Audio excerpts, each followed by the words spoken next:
first thing I can remember is my dad stomping my mother in the face with some combat boots on.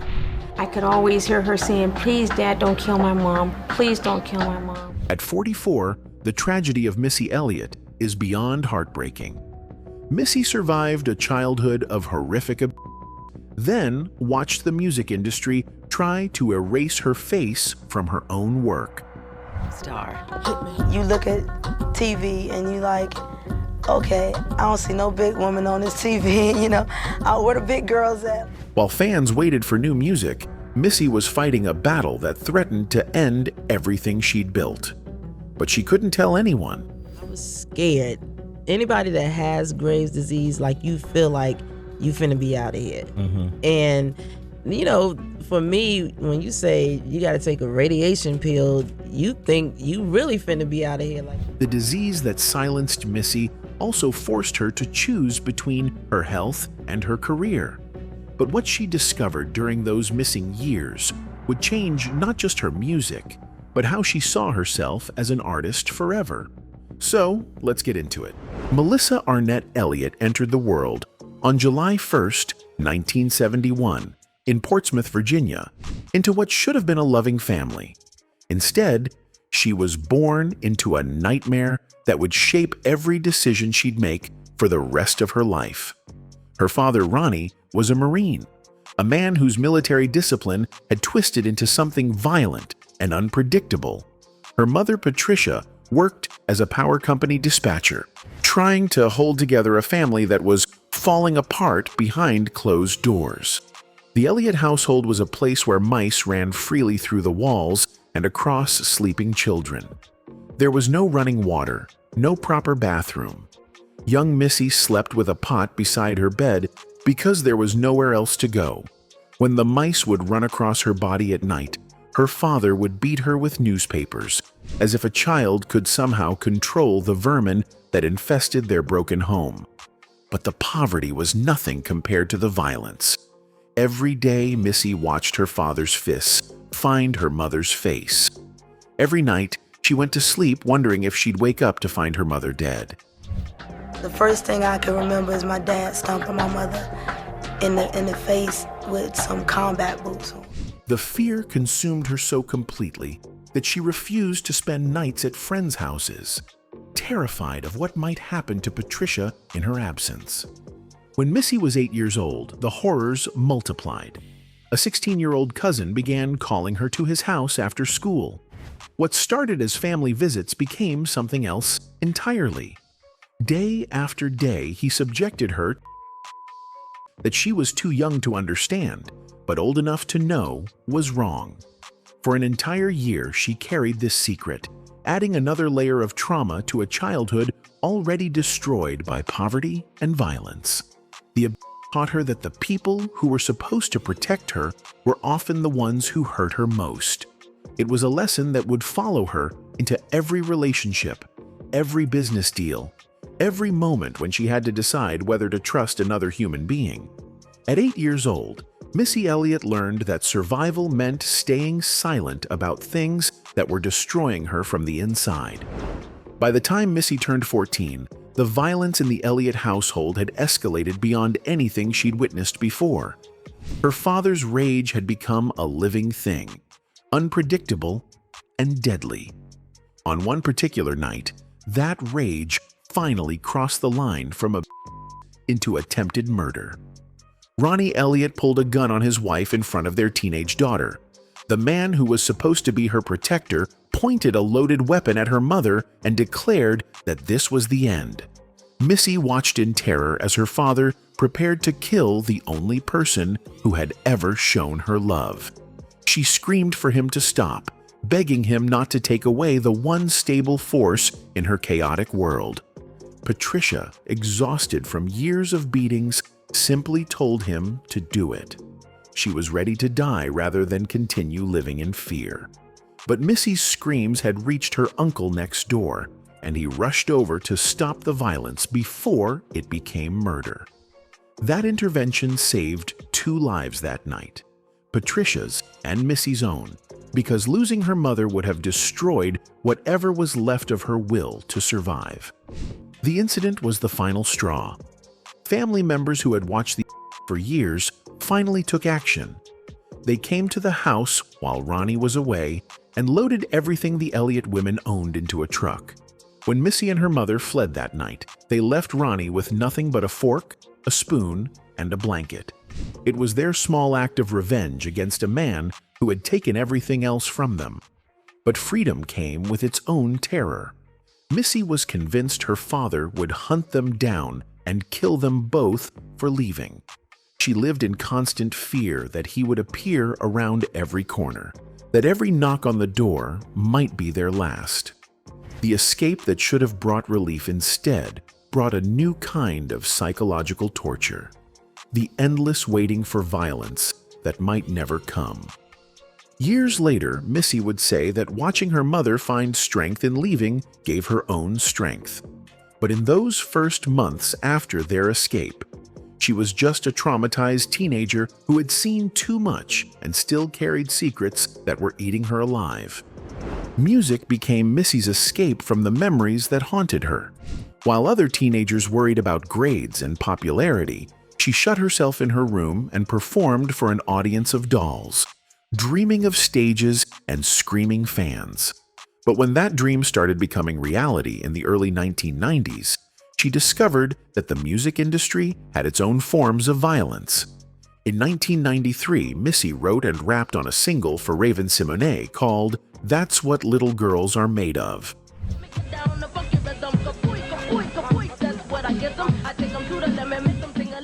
It should have been her breakthrough moment, her first step toward the stardom she'd dreamed about since childhood.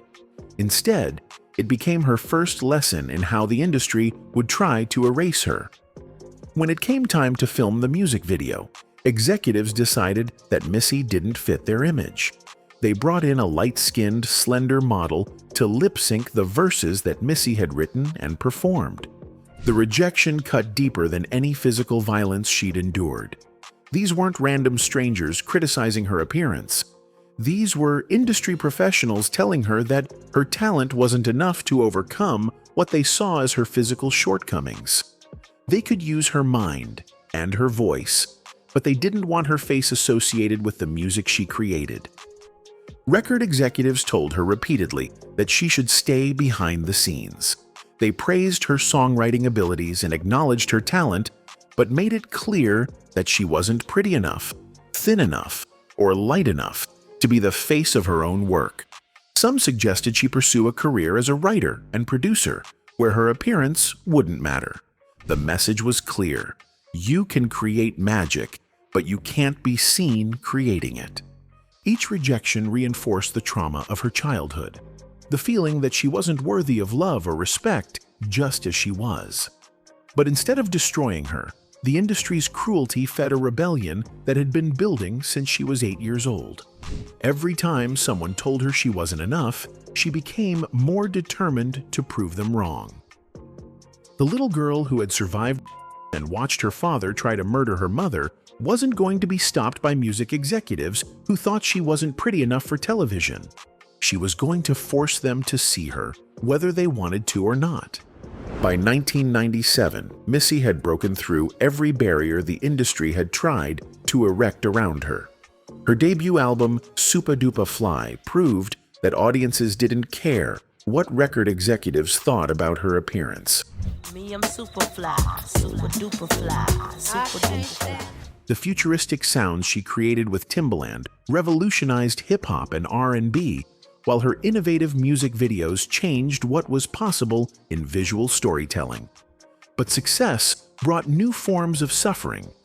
The pressure to constantly innovate, to stay ahead of trends, to prove herself over and over again, began taking a physical toll that she tried to hide from the world.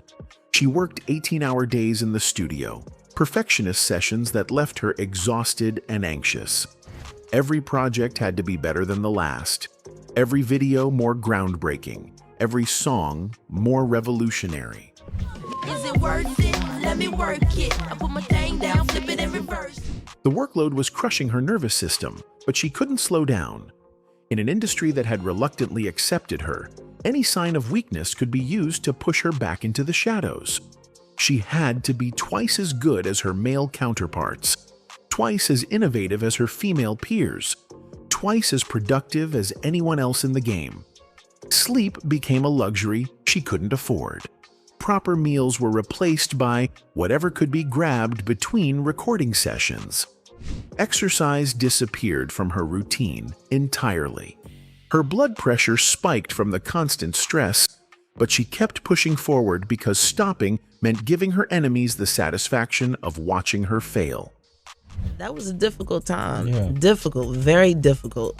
And then, you know, I deal with high blood pressure too, so it just felt like everything was happening at once. The little girl who had found refuge in music was now trapped by the very thing that had saved her.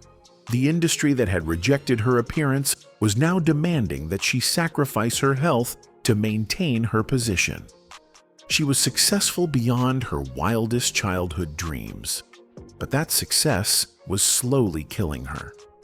The symptoms started small: a tremor in her leg here, unexplained weight loss there.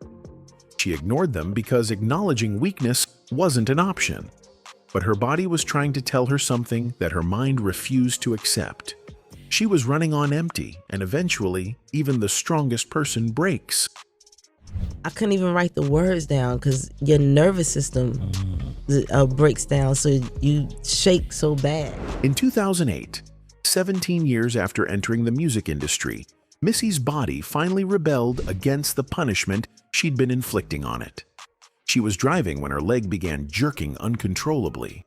She couldn't keep her foot on the brake pedal, couldn't stop the violent tremors that threatened to send her car into oncoming traffic. One day I was riding in the car and I realized that my foot couldn't hold a brake down and my leg started shaking real bad. She barely avoided a crash that could have killed her and others. The diagnosis came like another form of violence: Graves' disease, an autoimmune disorder that was attacking her thyroid gland. Her own immune system had turned against her, just like every other system in her life seemed to do. The disease caused rapid weight loss, hair loss, bulging eyes, and tremors that made simple tasks impossible. And then you gotta go through seeing, you know, my eyes changing, your hair fall out, your skin change, everything. For me, that was traumatic. For someone whose career depended on precision, precise lyrics, precise beats, precise movements in music videos, the loss of motor control was devastating. She couldn't hold a pen to write the songs that had made her famous. When her friend Monica came to visit, she had to write out Missy's lyrics for her because her hands shook too violently to form letters on paper. I couldn't even write the words down because your nervous system breaks down, so you shake so bad. And she was like, you know, look, miss, I got it. Let me write it for you. The psychological impact was even worse than the physical symptoms.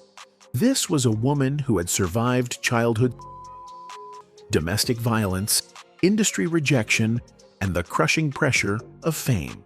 But Graves' disease did something none of those traumas had accomplished. It made her feel completely helpless.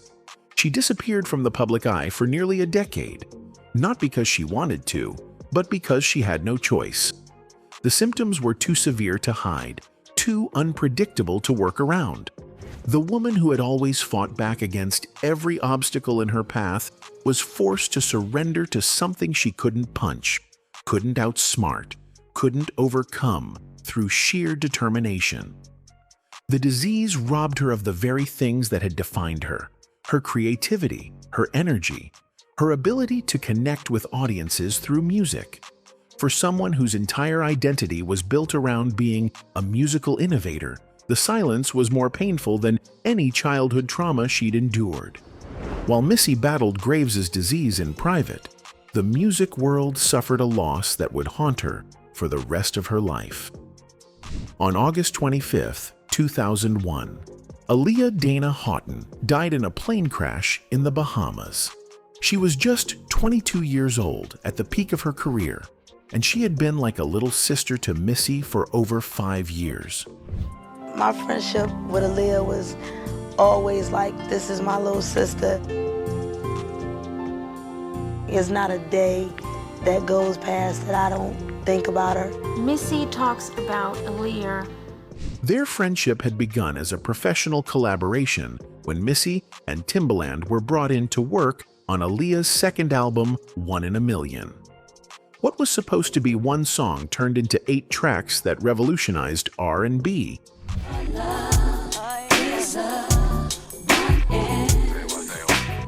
But beyond the music, they had formed a bond that transcended the industry.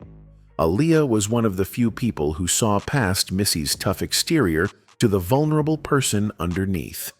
They called each other family because that's what they had become. In an industry full of fake relationships and calculated friendships, theirs was genuine. They could tell each other anything, support each other through the pressures of fame, and create magic together in the studio. For Missy, who had grown up as an only child in a house of violence, Aaliyah filled a void she didn't even know existed. The news of the crash came while Missy was already struggling with the early symptoms of what would later be diagnosed as Graves' disease. Losing Aaliyah felt like losing the last pure thing in her life, the last person who loved her unconditionally. The grief was overwhelming, but she had no healthy way to process it because her own health was deteriorating. Missy talks about Aaliyah constantly. She says, Mom, I'll be on the plane. She says, and I can see Aaliyah face. She says, Mom, she's with me all the time. She says, Mom, I just feel like that she's just around me at all times. She threw herself into work even harder, trying to honor Aaliyah's memory by continuing to create music. But every song reminded her of what they would never make together. Every studio session was haunted by the absence of her friend's voice. The loss accelerated her physical decline because she couldn't allow herself to properly grieve while fighting a disease that was stealing her strength. Years later, she would still post tributes to Aaliyah on social media, keeping her friend's memory alive for new generations of fans. But privately, the loss remained an open wound, a reminder that even the good things in her life could be taken away without warning. You notice that when Missy goes on tours, when she goes to different places, she always has something on with Aaliyah because she says she will never, ever forget her. The worst years of Missy's battle with Graves' disease came in the early 2010s, when the symptoms were so severe that she couldn't function in daily life. Her nervous system had broken down completely, leaving her unable to perform the simplest tasks. The woman who had once commanded stages and controlled recording sessions couldn't trust her own hands to hold a water glass. The psychological toll was enormous. Depression set in as she watched her career slip away, as younger artists took her place in the spotlight, as the industry moved on without her. She had survived childhood trauma by believing that success would protect her from future pain. But success meant nothing when your own body was attacking you. For months at a time, she couldn't leave her house. The tremors made public appearances impossible. The weight loss was too dramatic to hide, and the mental fog from the disease made interviews dangerous. She felt like she was disappearing, not just from the music industry, but from existence itself. The little girl who had performed for dolls in her bedroom was trapped again, but this time in a body that wouldn't obey her commands. Recovery came slowly, through a combination of radiation treatment, dietary changes, and sheer willpower. She had to relearn basic motor skills, rebuild her strength, and slowly convince her nervous system to function normally again. It was like rehabilitation after a stroke, except the damage had been inflicted by her own immune system. The process taught her humility that fame never could. She had to accept help from others, had to admit weakness, had to let people see her at her most vulnerable. For someone who had built her entire identity around being strong and independent, the forced dependence was almost as traumatic as the disease itself. But gradually, her handwriting became legible again. The tremors subsided. Her energy returned in small increments. By 2015, she felt strong enough to make a surprise appearance at the Super Bowl halftime show with Katy Perry. The performance was a declaration that she was still alive, still fighting, still capable of creating magic, even after nearly losing everything. I still deal with it now, but it's controllable. You have to stay positive, and you have to keep positive people around you, just keeping you upbeat. Today, at 53, Missy Elliott carries the weight of every trauma she has endured.